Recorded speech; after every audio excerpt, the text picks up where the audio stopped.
जय हिंद दोस्तों। आज हम लोग पृथ्वी की दूसरी गति परिक्रमण यानी रिवोल्यूशन के बारे में अध्ययन करेंगे। पृथ्वी की दूसरी गति जो सूर्य के चारों ओर चक्कर लगाती है उसे परिक्रमण कहा जाता है। पृथ्वी सूर्य के चारों ओर चक्कर लगाती है, इसे परिक्रमण कहा जाता है। पृथ्वी सूर्य के चारों ओर लगभग 1,07,000 किलोमीटर प्रति घंटे की रफ्तार से 365 सही 1/4 दिन में सूर्य का एक चक्कर लगाती है। इसे पृथ्वी का वार्षिक गति भी कहते हैं।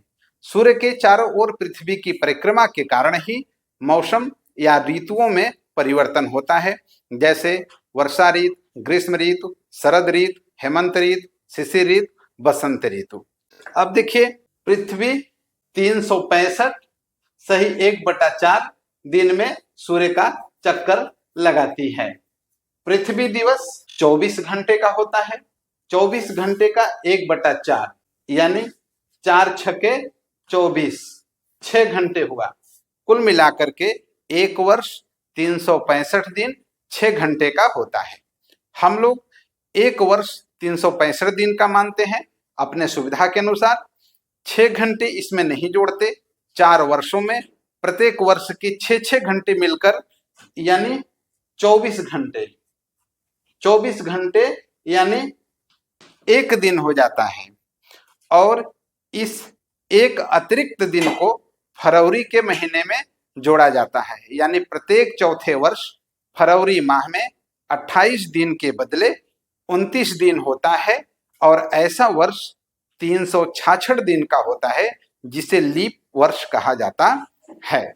21 जून को उत्तरी गोलार्ध, ये जो उत्तरी गोलार्ध है, उत्तरी गोलार्ध सूर्य की किरणें 21 जून को उत्तरी गोलार्ध सूर्य की तरफ झुका होता है, यानी ये 21 जून है।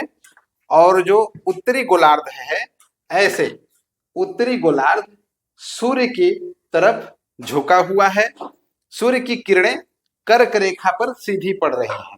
एक कर्क रेखा है, सूर्य की किरणें कर्क रेखा पर सीधी पड़ रही है, यानी ये जो उत्तरी गोलार्ध है, सूर्य की किरणें सीधी पड़ रही हैं।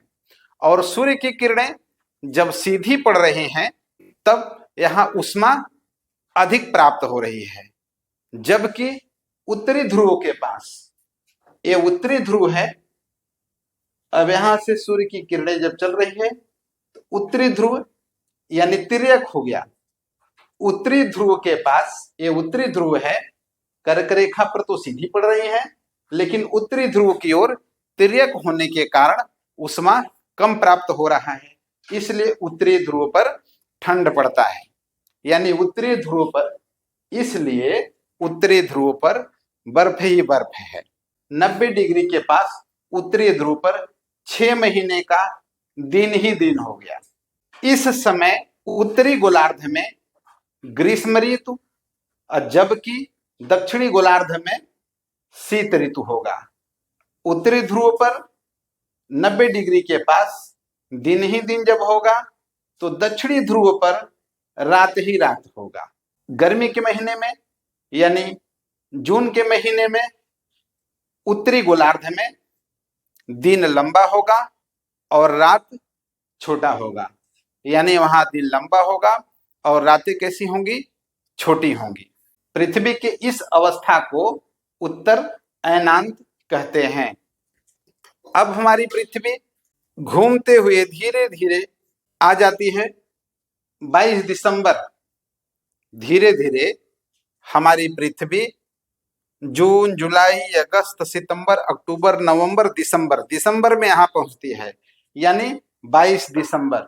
इस समय जो हमारा दक्षिणी गोलार्ध है, भूमध्य रेखा के दक्षिण यानी ए वाला भाग, दक्षिणी गोलार्ध, वो सूर्य के सामने पड़ता है।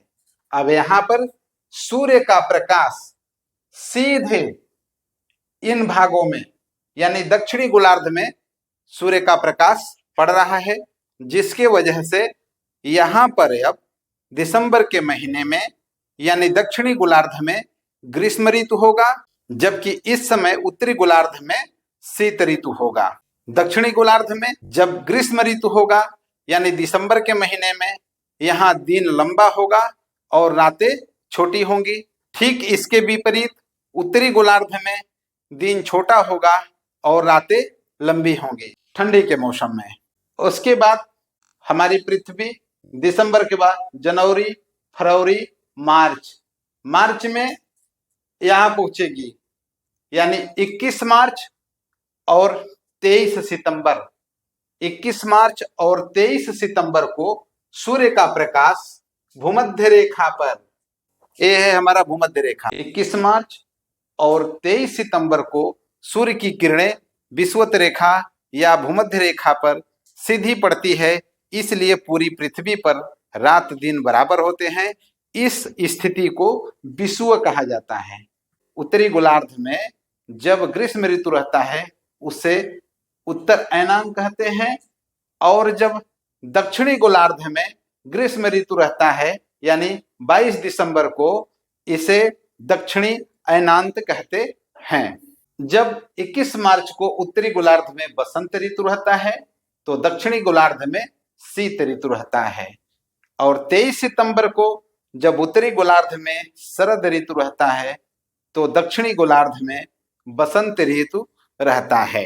इस प्रकार पृथ्वी के परिभ्रमण के कारण ऋतुओं में परिवर्तन होता है। अगर वीडियो अच्छा लगा हो तो लाइक और सब्सक्राइब करना न भूलें। बहुत बहुत धन्यवाद।